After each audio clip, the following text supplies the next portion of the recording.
some more Sims for Create a Sim D&D edition, where I take my D&D characters that I have created and actually drawn out in my sketchbook and try to recreate them in Sims. Now you should be seeing the drawing of them on the side for a little bit, just so that you know like what I'm using as a point of reference. I don't leave it up during the whole video just because that big giant square of the sketchbook to me would be annoying for the whole video, so it's just there for a little bit so you can see where I'm trying to go. Now obviously with Sims I do have some limitations, but this is my inspiration. This is how I sort of seen them in my head and drew them out, and now that's trying to be recreated in a Sim. I will be eventually taking all of these characters from the series and putting them into a house together as like a little mini-series to basically see what happens. I'm hoping to use a mod to give them 5 traits as long as it's working at the time when I go to actually do that little mini-series, so that they have as much individual personality as possible. The likes and dislikes are now a thing,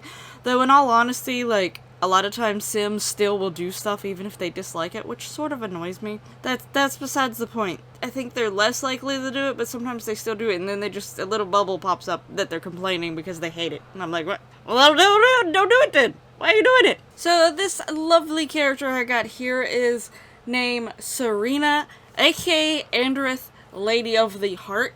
Now you're probably wondering, why in the world does she have a name like that? Well, you see, I like homebrew races and homebrew stuff. I try to stick somewhat close to it, but at the same time, at least when it especially comes to race type things, I tend to go homebrew. I have quite a few homebrew type stuff, or stuff that is slightly homebrew, like it's technically in D&D, but I alternate for a player type thing, or, you know, slightly change it up. But anyway, she is not your typical human or being or whatever, because she actually was a dragon who has now been cursed and stuck into this human body. So basically, she is a dragon, but she can't turn into her dragon form until, like, she gets the curse removed. So she does have the slight pointed ears to sort of represent that. She has, like, her dragon eyes still, just a little bit tinier, obviously. And she still has pointed teeth, and I give her very pointed nails. Other than that, she is human for now. So she's stuck in this human body, but she is a dragon, but she just sees this as sort of a new experience for her. Like, yeah, she's like, I sort of would like to have the curse removed so that I could choose to become a dragon when I want to and go back to my normal form, or choose to be a human when I want to. But for now, I'm just stuck in the one, so we're gonna deal with it. So Surina is the name that she has chosen to go by while she's in her human form. Andreth, Lady of the Heart, is her dragon name. So that's why she has like that double name, and it's like long and weird. So technically that is her name when she was a dragon, but right now she is taking the name Surina since she is sort of stuck in this way. Now the dragon that she was before is again homebrew version, because I really like the way rose gold looks. It's like that pinky gold color. So I even, like, before I even created this character, me and my boyfriend, we randomly just talk about stuff, especially when it comes to, like, D&D stuff. And I was, like, talking about what if there was a rose gold dragon? And basically we were just, as we were talking, we sort of came up with a rose gold dragon, and the rose gold dragon's, like, thing is mostly about love. So they really try to sort of butt in when it comes to love and encourage it. So that is like their whole like big thing, is like, you know, they're like, they see a couple together, oh y'all are perfect together, y'all should like just go ahead and get married. Like, so, sort of they butt in that thing. So it's like, and like the metallic dragons are supposed to be the nicer dragons, while the chromatic dragons are the evil ones. I hate that sometimes dragons just automatically get bumped to evil, because even sometimes there's even some cases where the metallic dragons are the nicer ones, but they're, like, if I remember correctly, when it comes to some of them, sometimes, like, they will do things if it means protecting what they think is right. So sometimes, you know, murder is okay.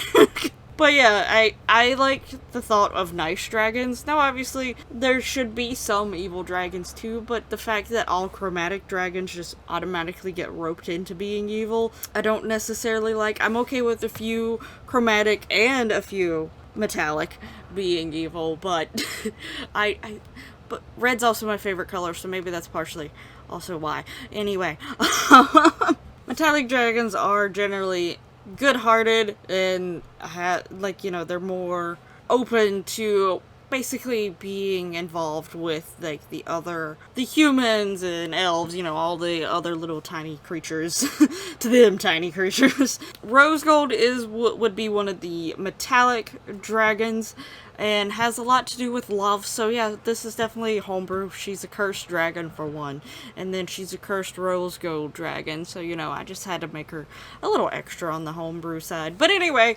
I really liked this character. She doesn't have like a huge, deep, long backstory compared to some of the other ones. It's basically just she travels around trying to help some of the other creatures find love, and her herself likes finding love, but she also gets in some ways distracted, I guess.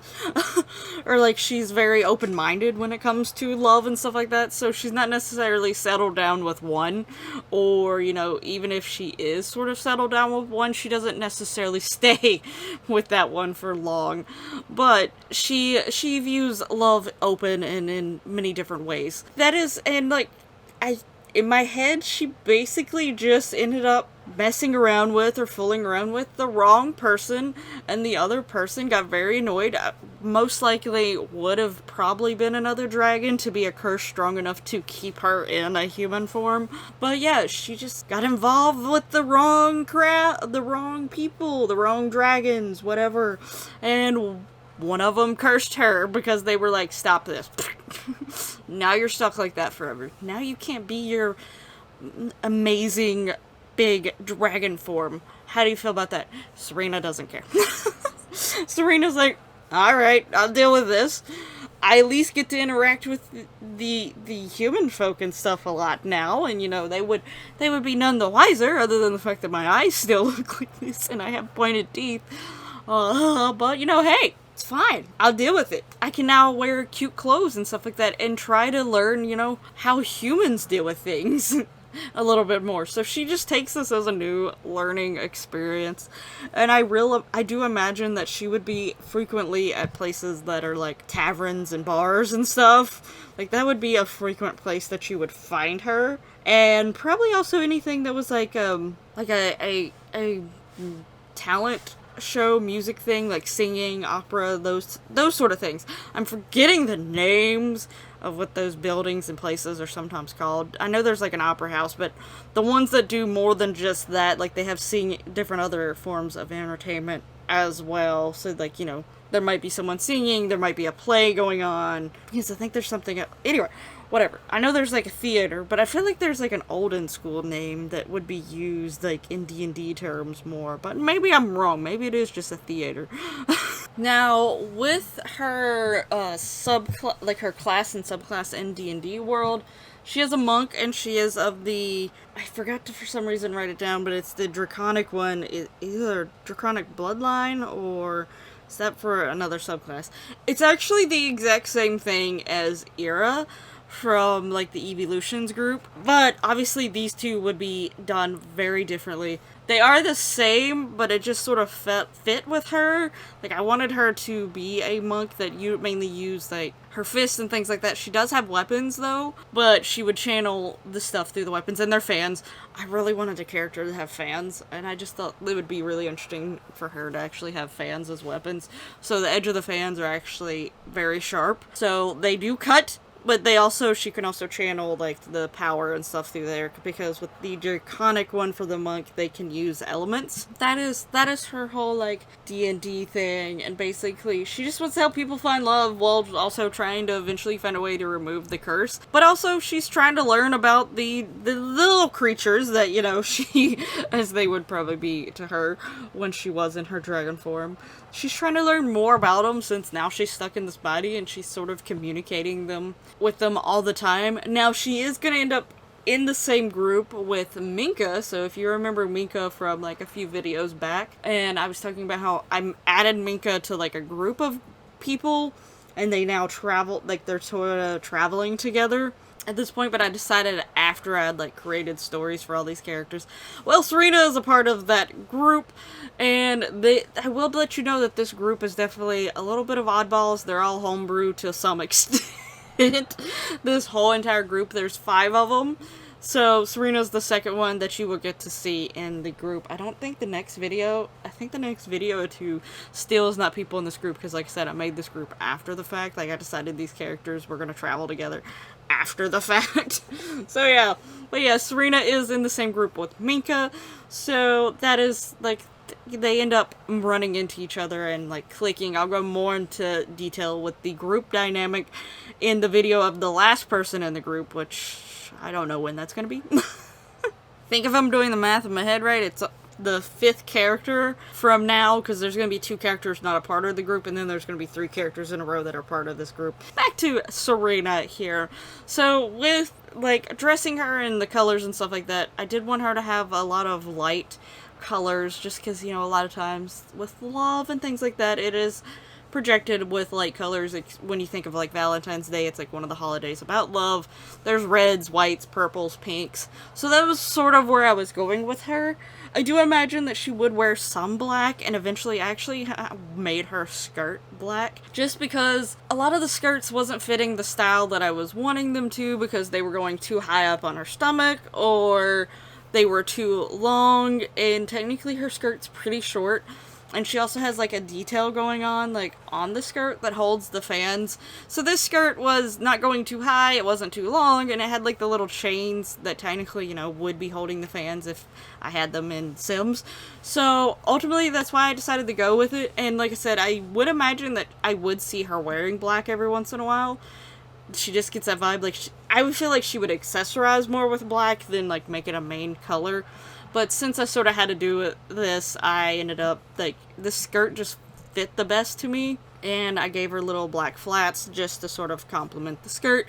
I did experiment with dragon wings just to see if maybe on a second outfit I would want to give her dragon wings, so every once in a while her dragon wings somehow do poke out somewhat. So yeah, that was just a little fun thing to give homage to the fact that she's technically a dragon. Maybe every once in a while they pop out. But yeah, I hope you like Surina and how she turned out. Oh, I didn't mention her stuff for the Sims stuff. So Sims related, I do this. She does have the serial romantic aspiration. Obviously, she likes love.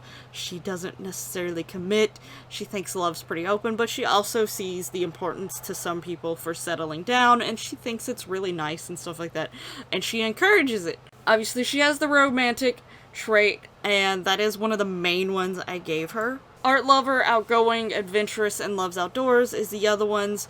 She would be mostly outdoors, being a dragon, so obviously loves outdoors. Also, it says loves in the title. Not gonna lie, that's part of the reason why I picked it. Same with art lover, though dragons tend to be collectors of things, so again, that sort of fits with the dragon, but also the fact that it has love in it. She loves art. She likes art. She would collect art, probably. I don't know, I actually already decorated her room, and I don't know if I put enough art in her room now that I think about it, but anyway. And outgoing and adventurous will be the ones that I will hopefully be adding on after the fact. Obviously, she is very talkative, she wants to talk to people, she wants to find out about their love lives, basically. And adventurous, partially tied to the dragon, but also tied to the fact that she's now going to be traveling around. Like, I think she finds it exciting to go see these things and learn more about the world around her through a different set of eyes. Thank you so much for watching this video. Sorry I keep forgetting to talk about the Sims traits until like the very end. But I hope you like how Surina turned out. Let me know down in the comments below if you like her. Is she one of your new favorites? Or is there still a few other ones that you like more than her? Let me know your thoughts on her story and everything. Hope you're looking forward to the future D&D characters. If so, make sure you're subscribed so that you don't miss them. As well as hit that lovely like button, comment, notification bell. You know all that lovely YouTube giddiness. And I'm going to be in the video for now. But I'll hopefully see you in the next one. Bye bye!